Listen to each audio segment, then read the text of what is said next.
ସୁତାର cartoon. ସୁନ୍ଦର ସକାଳଟି। ବିକାଶ ଛାତି ବୁଲେ ଗାଁ ରାସ୍ତାରେ ଚାଲୁଛି। ପକ୍ଷୀମାନେ ଏପଟ ସେପଟ ଉଡ଼ି ଯାଉଛନ୍ତି। ହଠାତ୍ ବିକାଶର ଦେଖା ହେଲା ତା ସାଙ୍ଗ ମଙ୍ଗୁ ସହିତ। ଆରେ ମଙ୍ଗୁ, ଜାଣିଛୁ ଏ ଗାଁରେ ମୋ ଠାରୁ ଚାଲାକ ଲୋକ ଆଉ କେହି ନାହାନ୍ତି। ତୁ ଚାଲାକ ନା ଚାଲାକିଆ? ଆଚ୍ଛା, ଦୁଇଟା ଭିତରେ ଫରକ କ'ଣ କହିଲୁ? ଚାଲାକ ଲୋକ ନିଜ ବୁଦ୍ଧିରେ କାମ କରେ, ଆଉ ଚାଲାକିଆ ଲୋକ ଅନ୍ୟକୁ ଠକି ନିଜକୁ ବୁଦ୍ଧିମାନ ଭାବେ। ହଁ, ଆରେ ତୋ ଭଳିଆ ମୂର୍ଖ ତୁ ପୁଣି ମତେ ବୁଝାଇବୁ? ସମୟ ଆସିଲେ ବୁଝିବୁ। ତାପରେ ବିକାଶ ରଘୁଭାଇ ଚା ଦୋକାନକୁ ଯାଏ। ଆଚ୍ଛା ରଘୁଭାଇ, 1 କିଲୋ ଚିନି ଦେଲ। ନେ, 1 କିଲୋ ଚିନି। ଆଚ୍ଛା, କେତେ ଟଙ୍କା ହେଲା? 60 ଟଙ୍କା। ଆଉ ମୋ ପାଖରେ ତ 100 ଟଙ୍କା ଅଛି, 40 ଟଙ୍କା ଫେରାଇ ଦିଅ। ରଘୁ 40 ଟଙ୍କା ଫେରାନ୍ତି। ଆରେ ଏଠି ତ ତମର ଭୁଲ ହେଇଗଲା। ଆଉ କ'ଣ ହେଲା? ମୁଁ 100 ଟଙ୍କା ଦେଇନି, 50 ଟଙ୍କା ଦେଇଥିଲି। କ'ଣ? ହଁ, ତୁମେ 40 ଟଙ୍କା ଫେରାଇଛ, ଆଉ 10 ଟଙ୍କା ଦିଅ। ରଘୁ ଦ୍ୱନ୍ଦ୍ୱରେ ପଡ଼ିଯାଏ। ରଘୁ ଭାଇ, ଟିକେ ଅପେକ୍ଷା କରନ୍ତୁ। କାହିଁକି? କାହିଁକି ସେ ଅପେକ୍ଷା କରିବ? ତୁ ଯଦି 50 ଟଙ୍କା ଦେଇଥିଲୁ, ତେବେ 40 ଟଙ୍କା ଫେରିବା କଥା ଠିକ୍, କିନ୍ତୁ ତୋ ପକେଟରୁ ଏଇ 100 ଟଙ୍କା ନୋଟଟା କେମିତି ବାହାରିଲା? ବିକାଶ ନିଜ ପକେଟକୁ ଦେଖେ। ଆରେ ଏଇଟା ତୁ ଚାଲାକି କରିବାକୁ ଯାଇ ନିଜ ପକେଟକୁ ହିଁ ଧରେଇ ଦେଲୁ। ଏଇ କଥା ଶୁଣି ବିକାଶ ସେଠୁ ରାଗରେ ଘରକୁ ଚାଲିଯାଏ। ଆଜି ମଙ୍ଗୁ ମୋତେ ଧରିଦେଲା, କିନ୍ତୁ ମୁଁ ଏମିତି ଯୋଜନା କରିବି ଯେଉଁଥିରେ କେହି ମୋତେ ଧରିପାରିବେ ନାହିଁ।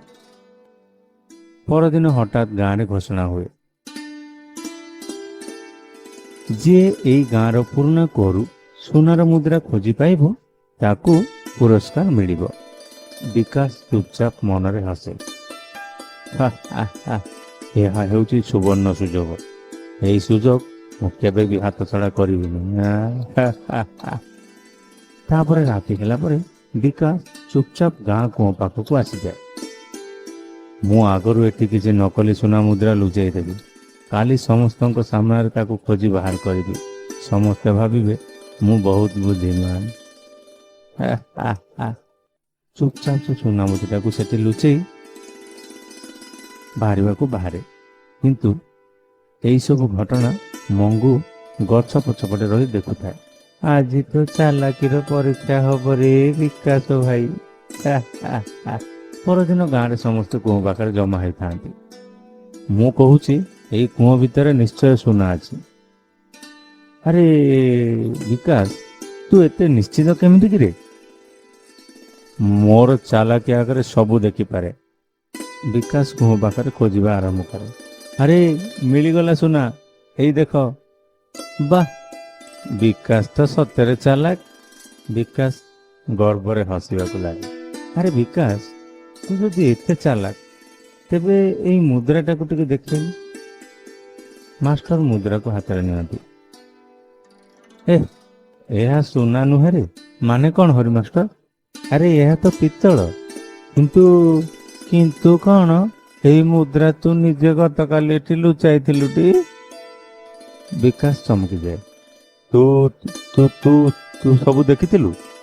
ହଁ, ତୁ ଯେତେବେଳେ ମୁଦ୍ରା ଲୁଚାଉଥିଲୁ ସେତେବେଳେ ମୁଁ ତ ପଛରେ ଥିଲି। ବିକାଶ, ଚାଲାକ ହେବା ଖରାପ ନୁହେଁ, କିନ୍ତୁ ଅନ୍ୟକୁ ଠକିବା ପାଇଁ ଚାଲାକି କରିବା ହେଉଛି ମୂର୍ଖତା। ମାଷ୍ଟର, ମୁଁ ବୁଝିଗଲି। ମୁଁ ନିଜକୁ ସବୁଠାରୁ ଚାଲାକ ଭାବୁଥିଲି। ମୋ ଚାଲାକି ହିଁ ମୋତେ ଲୋକଙ୍କ ଆଗରେ ଲଜ୍ଜିତ କରିଦେଲା। ତେବେ ଆଜିଠାରୁ ଚାଲାକି ନୁହଁ, ସଦ୍ବୁଦ୍ଧିରେ ବ୍ୟବହାର କରିବି। ବାଃ, ଆଜି ତୁ ଦେଢ଼ ଚାଲାକିଆରୁ ପୁରା ବୁଦ୍ଧିମାନ ହେଇଗଲୁ। ହଁ ଆଜ୍ଞା, ଅନ୍ୟକୁ ଠକି ନିଜକୁ ବୁଦ୍ଧିମାନ ଭାବିବା ଚାଲାକି ନୁହେଁ। ସତ ବୁଦ୍ଧିମାନ ସେହି ଯିଏ ନିଜ ବୁଦ୍ଧିକୁ ଭଲ କାମରେ ବ୍ୟବହାର କରେ। ତ ବନ୍ଧୁ, କାହାଣୀଟି କେମିତି ଲାଗିଲା କମେଣ୍ଟ ବକ୍ସରେ କମେଣ୍ଟ କରିବାକୁ ଭୁଲିବେନି। ଆଉ ଯଦି ଆମ କାହାଣୀଟି ଆପଣଙ୍କୁ ଭଲ ଲାଗିଥାଏ ତାହେଲେ ଲାଇକ୍, ସେୟାର ଏବଂ ସବସ୍କ୍ରାଇବ୍ କରିବାକୁ ଜମାରୁ ଭୁଲିବେନି। ପୁଣି ଦେଖା ହେବ ଆଉ ଗୋଟିଏ ନୂଆ କାହାଣୀରେ। ସେତେବେଳେ ଯାଏଁ ବିଦାୟ ଦିଅନ୍ତୁ। ରହୁଛୁ। ଧନ୍ୟବାଦ।